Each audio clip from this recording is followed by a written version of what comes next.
Hey friends, Sheree here. Welcome to the gardening channel. Today I'm going to share with you an unboxing of a seed haul, seeds that I got from Botanical Interest. I'm down in my grow room. Let's get this box open.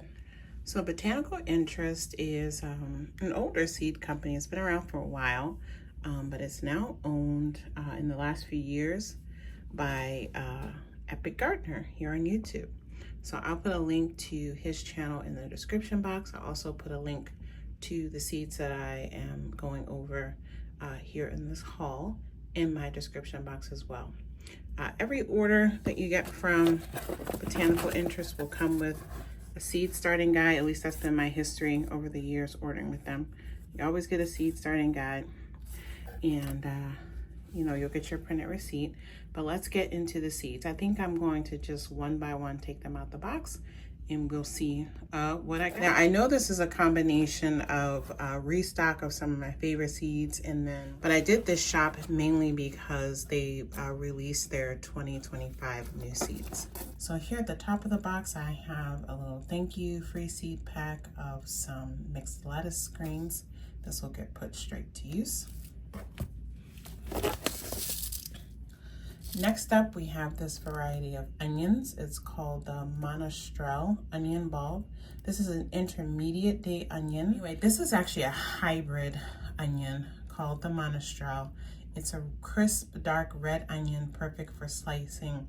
It says it's really good for burgers and cooking down into sweet red onion jam. So very exciting. I'm going to be starting these soon. I have a bunch of onion seeds that I'm going to be starting indoors and transplanting out into my garden.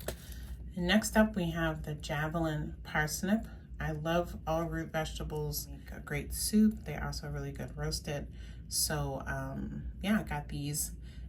It is a frost tolerant crop. It's not freeze tolerant, which is what I have. Deep freezes here for an extended period of time. So I can't grow these outside all winter long, but they can grow pretty long into the fall, which is necessary because they do have a 110-day growth time, which is basically the length of my entire grow season. This is also a hybrid variety. It says here that you get consistent and reliable slender roots. Yeah, shallow crowns make them easy to clean. So that is the javelin parsnip. Next up, let's look at these beautiful peas. This is a shelling pea. It's called the shelling petite pea. I love the drawings that they have on their seed packs as well. That's one of the reasons why I like to get my seeds from this company, especially in a couple other companies.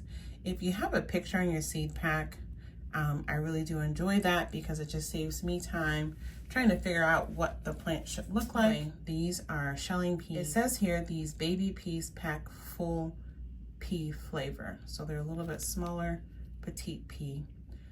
I love growing peas here. They grow really well for me, grow really abundantly. I just have a good, the colder climate, definitely peas grow better for us than in warmer climates typically.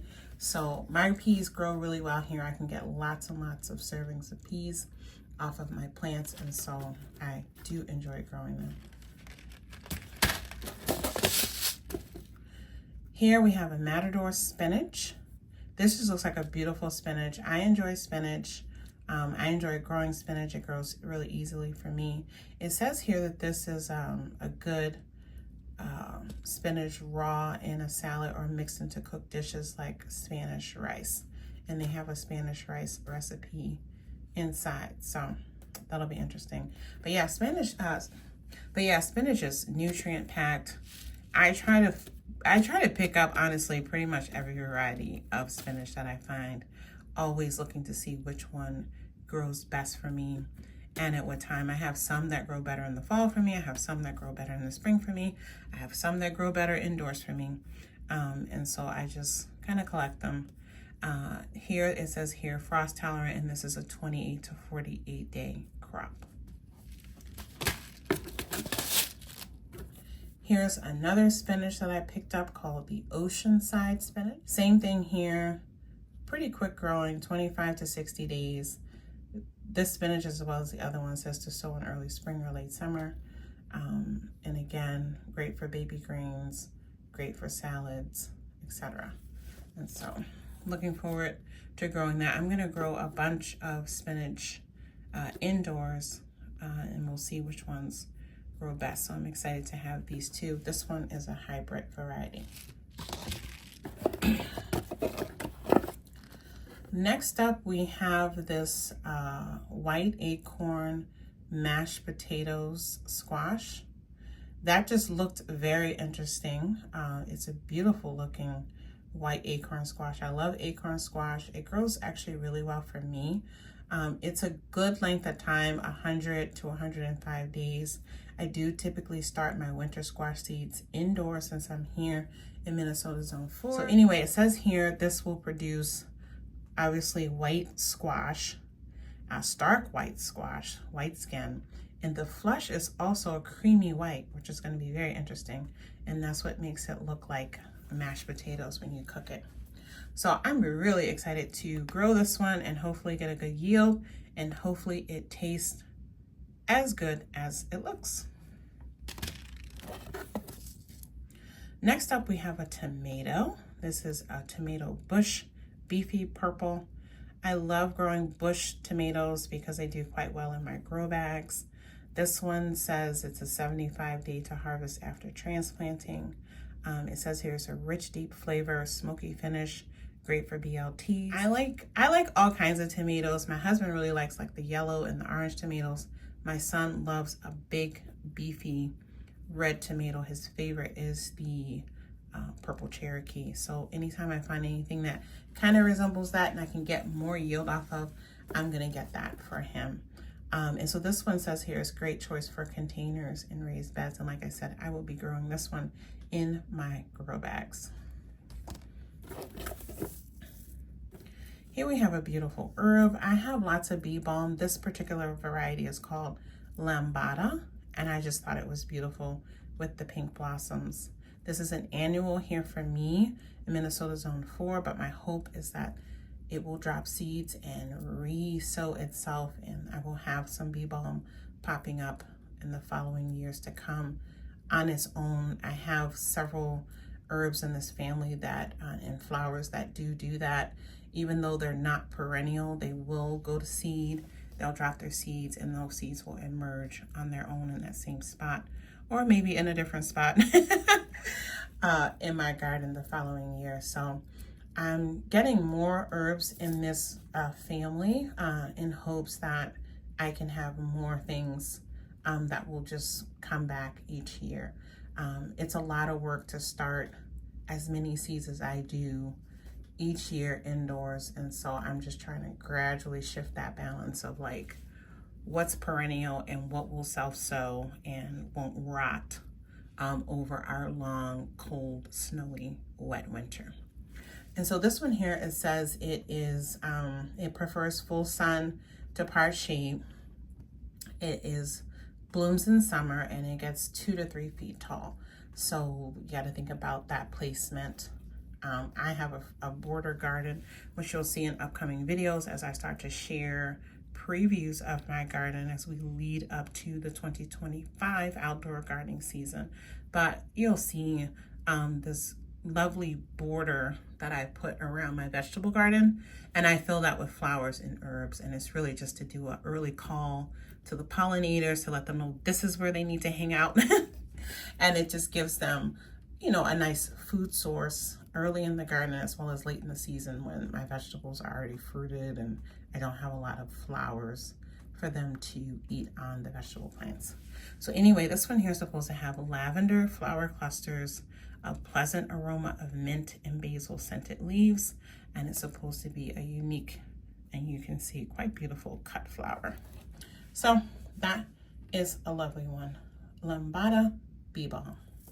So it looks like I got 2 packs of this Cherry Brandy Black Eyed Susan. Black Eyed Susan is one of my favorite flowers to have in the garden, and whenever I find any kind of variety, I get them. Most of mine are yellow to orange. I have some that are kind of like really rusty orange, almost brown looking. This is going to be a spectacular addition. This maroon red velvet blooms. And it says here it's the first red rudbeckia from seed. So that should be a pretty gorgeous flower. I'm gonna work hard to get this to grow. I hope I can get it to perennialize here. It's a tender perennial, so I have to place this in the right spots in my garden in order for it not to totally freeze out and not come back. But that's why I got 2 packs. You only get 15 seeds per pack. So I'm gonna make sure I have some of these over the next couple of years to play around with and to see if I can get this established here in my garden. The blooms, it blooms in summer to frost, and it looks like it gets 20 to 24 inches tall, so just around 2 feet tall. And I think they're beautiful. And like I said, I mean, the Black Eyed Susan is my favorite flower to have in the garden. And so to have some in my favorite color, red, next to my second favorite color, yellow, that would just be, that'd make me happy. So let's see how these go.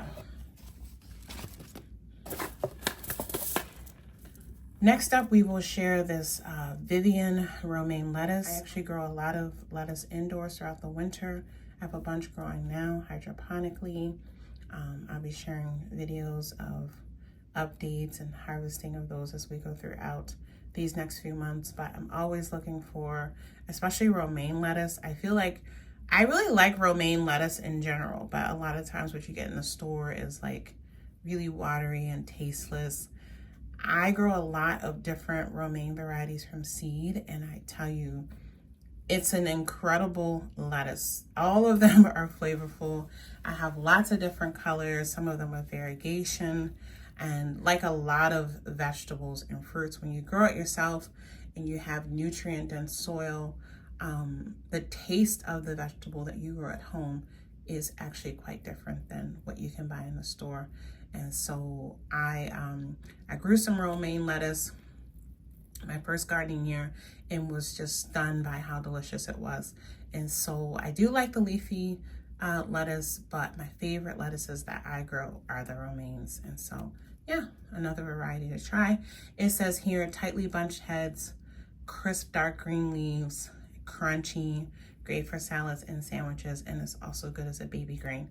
I do grow some of my salads as baby greens also, but my romaines, I usually go ahead and let them grow full big, and a lot of them cut and come again, so often I can get 2 heads of lettuce off of one plant because of where I place my lettuce in my garden. I can get a lot of bang for my buck with my lettuce seeds for sure, especially the heading lettuces. And so yeah, I'm excited to add this one. Quick grow, 28 to 50 days. Next up, we have a really gorgeous flower. This is a 4 o'clock broken colors.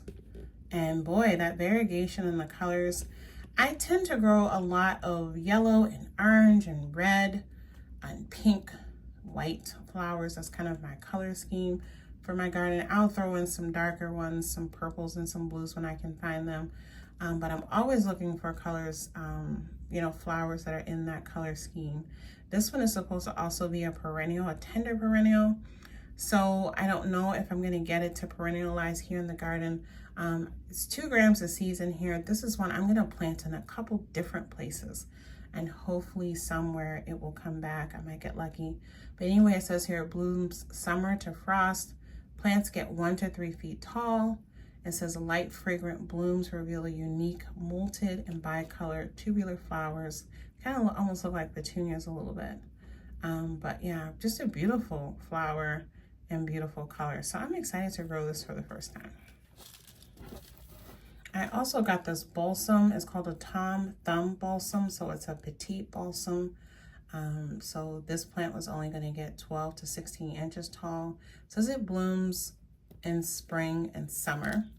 I just thought it was a pretty colors. It looks like a nice mix that should blend well within my garden. It says here that the bumblebees and the hummingbirds love them. So I'm probably gonna put these, well, I'm definitely gonna put some in the little border outside my vegetable garden, and I might plant some even within my beds.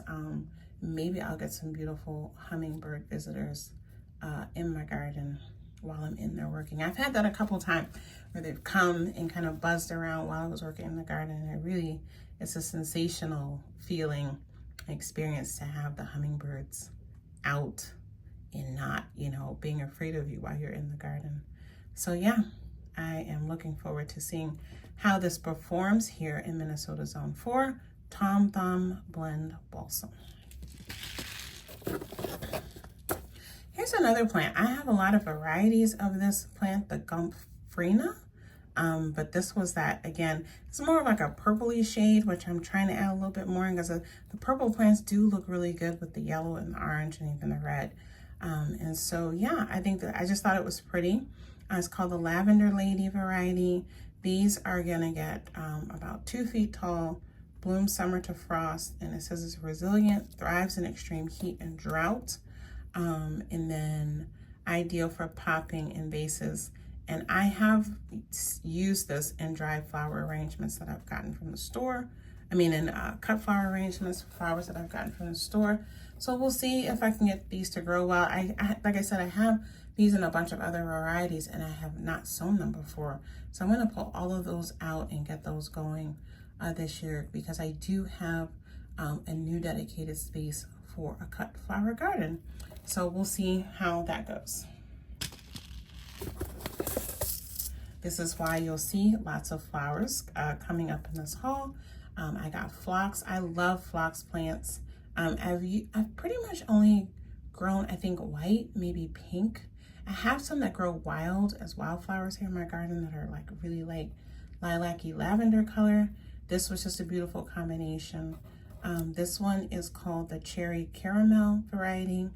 They bloom summer to frost, 15 to 25 inches tall, fragrant, caramel colored blooms. I just think they're beautiful, and again, really great for cut flower arrangements and bouquets. So that is the Cherry Caramel Phlox.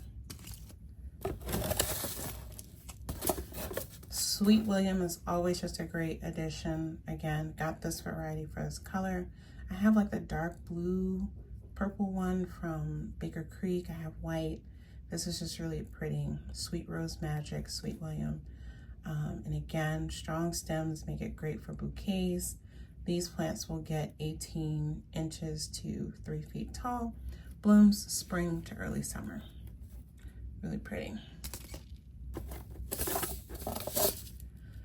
Got a couple poppy seeds. Again, I plant a lot of poppies in the early spring, and I really need to plant them in fall or like go out even earlier while there's still snow on the ground. I think that's what I'm gonna try this year, because I get them to grow and they look great for like 2 weeks and then it just gets too hot for them. And so this is a California poppy variety called the Sparky Apricot. They look a little bit more petite, a little less poppy-ish actually, but I think they're really pretty, and again, great for the pollinators.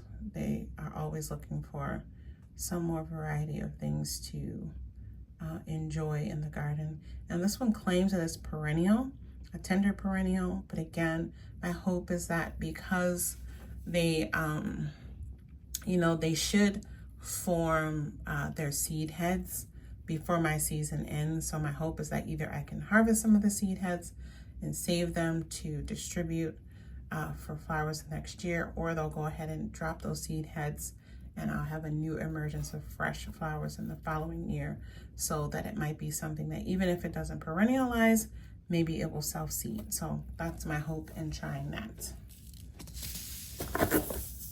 And then here's another poppy, a pink one called Pandora. Again, along the same vibe there. This one is considered just an annual, but again, I will be looking for the seed heads to form and hope that I can, I get at least harvest seeds each year, so that will become my seeds for the following year. But I thought that was really pretty. This is a refresh, the Mexican sunflower torch. It's just a beautiful, easy to grow flower here for me. I really like these. And yeah, these are supposed to grow 4 to 6 feet tall. annuals, blooms from summer to fall frost, and they attract the monarch butterflies. So they're just a wonderful thing to add to any garden, really, even if you're not growing vegetables. But yeah, so that's why I got those. The Torch Mexican Sunflower. Got a couple zinnias coming up next. I love zinnias. They're easy for me to grow. They do pretty well here in my garden. I have not seen too many of them actually like seed themselves. I think the places that I've put them, either the birds are eating the seeds or they're just not surviving my winter weather here. I have a few kind of patchy ones, but considering the amount of zinnias that I sow, they're definitely not reseeding heavily. So I do buy new zinnia seeds every year, and that does give me a chance to try some new ones. This one is called the Key Lime Pie Blend, and I think it's a mixture, yeah, of green and white ones. I think I have these, I have the green envy and I have the white ones separate, but this will be fun to kind of sprinkle together in a container or in the corners of a raised bed and have that green and white mix. I love them. I love zinnias. These are going to be 2 to 4 feet tall, blooms from summer to fall, and they will bloom from summer to frost. This is the Cinderella Pastels blend. Again, just a beautiful blend to put into some of the containers around the garden, to sprinkle in with some of my plants that are in grow bags, and automatically get a nice mixture of colors going there. This one has shades of lilac, peach, and white. And so I think that should be really pretty throughout the garden. And these will get 25 inches to 30 inches tall. So 2 to under 3 feet. And then this variety I thought was really striking. This is called the Northern Lights blend of zinnia. And again, this one has the shades of pink, purple, and burgundy. These are going to bloom from summer to frost. I will definitely, again, with all the flowers, hope that they get to go to seed. Sometimes my grow season just isn't long enough for everything to go to seed, so I can't, harvest seeds from everything. But I will be looking out specifically for the zinnias so that I can try to start saving lots of seeds so I don't have to keep buying them every year. But anyway, these plants are going to get 2 to 3 feet tall. And again, I just think that is a beautiful, colorful mix, the Northern Lights blend. Here I got some Brussels sprouts. I have yet to be successful with Brussels sprouts. It's not that I've tried a lot. I've tried twice and the timing has just been off, but I do have some plans in place where I'm going to try to grow. I have probably like 3 or 4 other varieties of Brussels sprouts.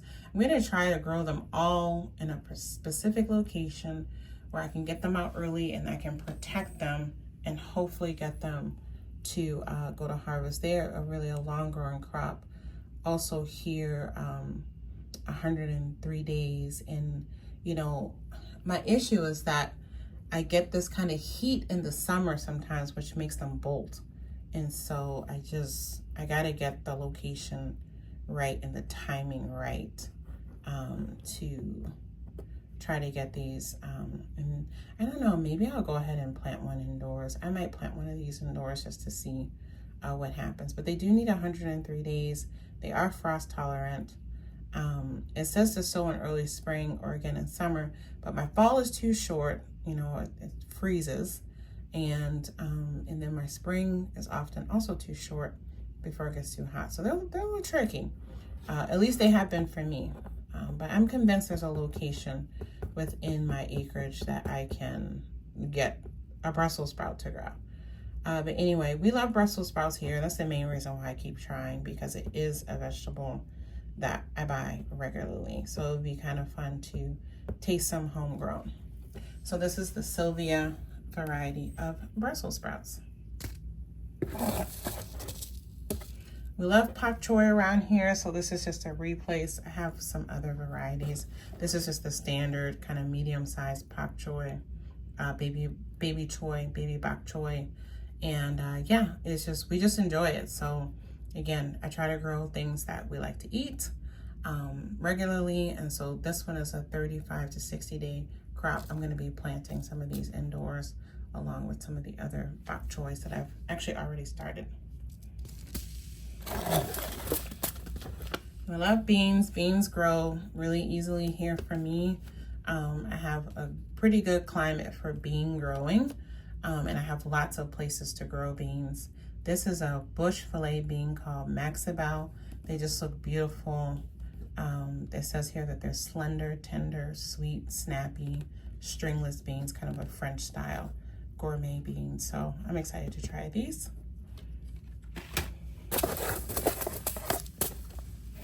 I got these cucumbers, this quick snack cucumbers, a mini cucumber for my indoor garden. So we'll see how this goes. It's a hybrid cucumber. I've never grown it before.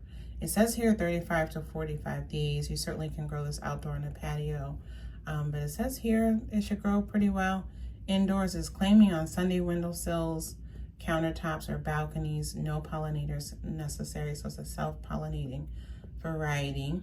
I'm gonna have this down in my grow room with the grow lights and the other things, and so we'll see how it grows. If it really grows quickly, I might go ahead and put one up in the kitchen too, just to kind of test that environment. If a window is enough without a grow light, that would be interesting to see. But anyway, it's called the Quick Snack Mini Indoor Cucumber. And then here's another lettuce. It's called Austral, a butterhead lettuce. Look at that, it's beautiful. I love red lettuces, and I love lettuces that have the red variegation mixed in with the green. I just think it's so pretty. And I do like butterhead lettuce. I don't have a lot of butterhead lettuce varieties. They're so tender and just delicious. And so, yeah, going to be starting this on the indoor garden, 21 to 55 days. And then this will definitely get sown for outdoor planting as well. Then I replenished, well, actually these are new. I really enjoy growing the microgreens from Botanical Interest. I have a lot of them, which you're gonna see in an upcoming video. I've already put that together, a lot of that together, and I'll be adding these to it. But this is a new for me variety. It's called an umami Asian blend. So that'll be interesting to try. 10 to 15 days. Yeah, so I'm looking forward to trying that variety of microgreen. And then I replenished my cilantro microgreens. Cilantro can be a little tricky to grow outside. Again, it can be really temperature dependent.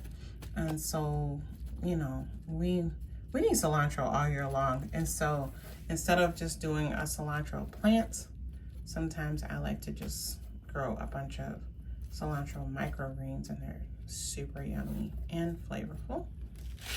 Easy to grow. And then I told you I love spinach, so I got a packet, 10-gram pack of just the spinach baby greens. And then I got this Market Day lettuce mesclun mix baby greens. And then I added to my sunflower collection, I got the Florist Sunny Bouquet. This is a mixture of sunflowers, and I think just a beautiful, beautiful mix.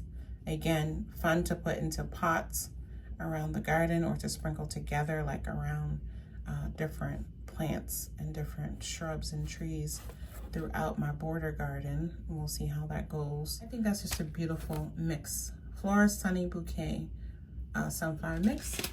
And the final sunflower mix is this Drop Dead Red. So this is a mixture of reds. Again, beautiful, beautiful, beautiful. These will also be 4 to 6 feet tall. I have another baby green mix. This is a Replenish the Gourmet baby greens. I grow these pretty regularly. Delicious. I keep these in my kitchen garden on my deck in the spring and in the fall, and then I grow them indoors as well.